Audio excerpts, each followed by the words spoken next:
This is entregar, to turn in preterite forms. First of all, how are we going to remember that entregar is to turn in, like to turn in an assignment? Well, when I enter the classroom, I have got to turn in my homework.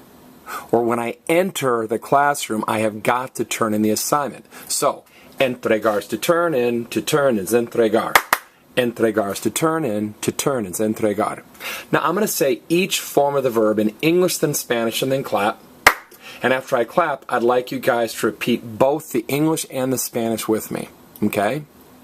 I turned in. Yo entregué. I turned in. Yo entregué. You friend turned in. Tú entregaste. You friend turned in. Tú entregaste. He turned in. Él entregó. He turned in. Él entregó.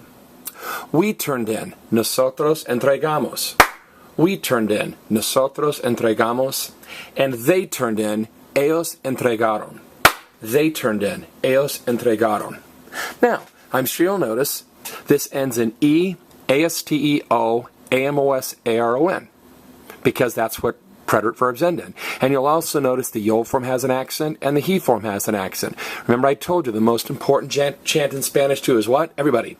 If it ends with an E, it was done by me once with an accent. If it ends in an O, it was done by Joe once with an accent. But notice, we don't just chop off the AR and add an E in the yo form. We chop off the GAR and we add GUE. This verb, entregar, is a member of a group of verbs I call car-gar-zar verbs. Everybody say car-gar-zar verbs. Car-gar-zar. Now, car-gar-zar verbs, they're regular just in the yo form. If it's a car verb, you chop off the car, C-R, and add Q-U-E.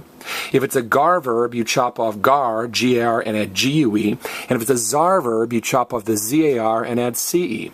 Okay, so car, gar, zar. Now, why is the yo form the only form that's irregular in the predicate? Because it's used the most. Remember, we've been talking all year about how the reason a verb is irregular is it's used so much. Verbs like ser and ir and a star are regular because they're so commonly used. Now, what's the most commonly used form of a verb? The yo form. So the yo forms are regular.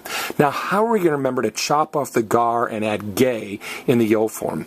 Now, you guys know Garfield, that cat that likes lasagna? Well, he showed up at a party and everybody had a gay old time.